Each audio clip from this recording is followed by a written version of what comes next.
제가 사실 좀 수행을 했는데 이 사건의 원고 대리인을 제가 이제 맡았습니다. 우선 그 사례를 좀 간단하게 설명드리면 원고가 지금 원래 이제 그 두 개 호실인데 주인이 같은 주인이었습니다. 그런데 두 개 호실 중에 이제 같은 주인이 한 사람에게 그 임대를 해가지고 그 임차인이 카센터를 운영을 했었어요. 그런데 그 임대차 계약은 이제 하나로 쓰고 자기가 같은 주인이니까 만약에 여기서는 이제 B101호, B102호인데 B101호, B102호가 자기 거기 때문에 두 개를 합해가지고 임대차 계약을 이제 하나를 썼거든요. 그래서 임대되던 중에 그 중에서 이제 102호가 경매에 나와버렸어요. 둘 다 안 나오고 아마 101호는 무슨 사연이 있었는지 모르겠습니다만 어쨌든 최종적으로는 102호만 경매 나와서 그거를 이제 의뢰인이 낙찰을 받았습니다. 그래서 그 의뢰인을 대리해가지고 제가 그 임차인을 이제 내보내는 명도 사건을 재판을 했는데 임차인이 계속 그 차임을 안 내고 있었거든요. 그래서 차임도 안 내고 뭐 하기 때문에 그 건물 명도를 구하고 그 다음에 그 차임 상당히 부당이득 이것도 이제 구하고 이렇게 두 가지 청구를 했었는데 그래서 이 사건이 이제 건물 명도 등이 되는데요. 이 사건에서 처음에는 사실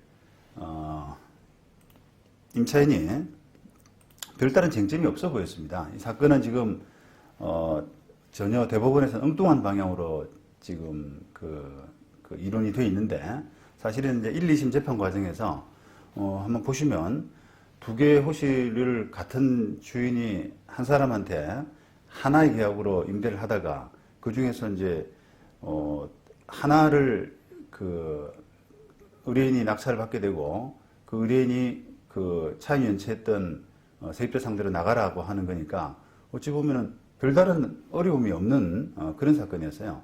물론 이제 이 임차인은 기본적으로 대항력이 있는 상인법상의 이제 그 사업자 등록 그걸 갖춘 임차인이기 때문에 대항력이 있는 사람이긴 했는데 차임 연체가 이제 워낙 많이 된 상태라서 그걸 이유로 해서 해제하고 이제 보증금 정산하고 차임 받고 부당이득 받고 하는 그런 구조라서 비교적 어렵지 않은 사건이었어요. 그래서 그 재판에서는 쟁점이 결국은 이 이제 101호, 102호 두 그 호실이 면적 차이가 있는 상황에서 그 보증금을 의뢰인 대항력 있는 임차인이기 때문에 의뢰인이 이제 보증금을 그 세입자에게 얼마를 돌려줘야 되는지, 그 다음에 또 부당이득 반환으로서 그 얼마를 받을 수가 있는지 하는 그런 것들이 좀 논란이 됐었어요. 왜냐하면 임대차 계약이 이제 101호의 임대차 계약이 있고 102호의 임대차 계약이 있는 게 아니라 두 계약이 그 한꺼번에 통합해서 계약이 되다 보니까 예를 들어서 이제 보증금 5천만 원에 월세 100만 원 이런 식으로 돼 있었다면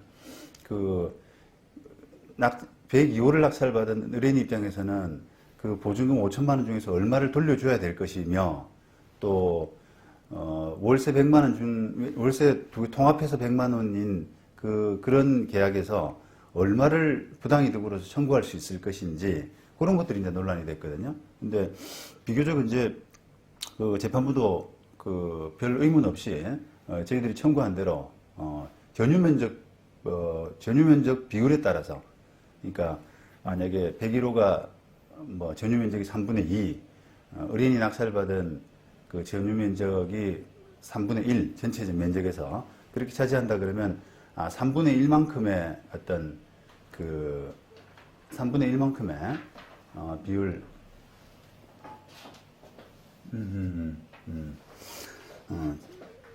3분의 1만큼의 어떤 보증금을 돌려주고 또 반대로 3분의 1만큼의 차임 상당 부당이득을 받고 하는 이제 그런 부분에서 별다른 의문이 없이 이제 잘 진행되고 있었거든요. 자, 그런데 이제 그렇게 해서 이제 그 1, 2심에서는 다 이겼어요. 그래서 이제 끝나는가 싶다라고 이제 생각을 하고, 대법원에 상대방이 임차인이 상고를 하길래 그냥 무심코 있었더니만, 갑자기 이제 그 대법원 올라가서 상대방 대리인이, 소송 대리인이 전혀 이제 그 1, 2심에서 그 했던 주장과 달리 전혀 다른 법리로 해가지고 주장을 하는 거예요. 그래서 바로 지금 이 대법원 사례에서 설치하고 있는 그런 이론이 됐는데, 아마 꿈에서 그 대리인이 뭔가를 좀 신을 봤던가 봅니다. 그래서 좋은 아이디어를 꿈에서 얻어가지고 갑자기 1, 2심에서 주장하지도 않던 그런 좋은 아이디어를 대법원에서 이제 주장을 해서 결국은 그 의뢰인이 이제 패소하게 된, 최종적으로는.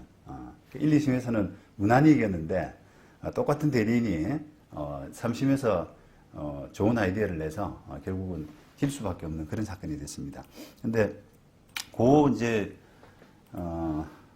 그 사건에서 결국 이제 대항력이라고 하는 부분, 이론과 그 다음에 지금 대법원에서 새로 쟁점이 된 공동, 다수의 계약 당사자, 다수의 계약 당사자의 어떤 계약 해지 법리, 이런 부분이 이제 문제가 됐었는데요. 한번 보시죠. 지금 이게 이 민법 547조 1항에 보면은 상대방, 당사자의 일방 또는 쌍방이 수인인 경우에는 계약의 해지나 해제는 그 전원으로부터 또는 전원에 대해서 해야 된다라고 규정하고 있다 이 말이죠.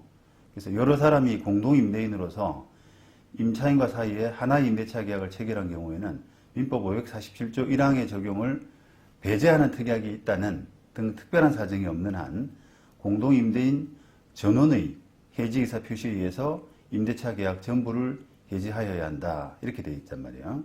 자, 그런데 이런 법리는 임대차 계약 체결 당시부터 공동 임대인이었던 경우뿐 아니라, 그죠? 지금 의뢰인 사건 같은 경우는 임대인이 한 사람이었잖아요. 두 호실에 대한 임대인이 한 사람이었거든요. 그래서 임대차 계약 체결 당시에는 공동 임대인이 아니었단 말이에요. 그런데 이게 낙찰이 되면서 일부가 양도돼 가지고 이걸 의뢰인이 취득하면서 일부를 그 임대인의 지위가 승계됨으로써 공동 임대인이 되는 경우에도 이런 법리는 마찬가지다, 이렇게 이제 그 판단을 했거든요. 그래서 이 대항력이라는 이론 때문에 대항력이라는 것 때문에 의뢰인은 그 공동 임대인의 지위에 쏙 들어오게 되잖아요. 그러면 낙찰돼서 소유권 취득한 때부터는 적어도 그 101호 소유자와 공동 임대인이 돼서 그때부터는 아까 그 547조에서 적용한 대로 해지하려 그러면 같이 공동으로 의사표시를 해야 된다는 겁니다.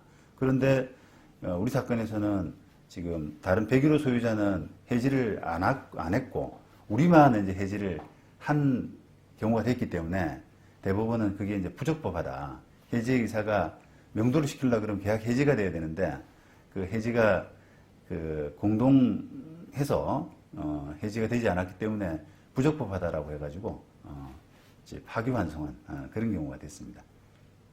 전혀 지금 그 1심에서 2심에서 논의되지 않았던 그런 부분들이 갑자기 이제 주장되는 바람에 어쩔 수가 없는 그런 케이스였습니다.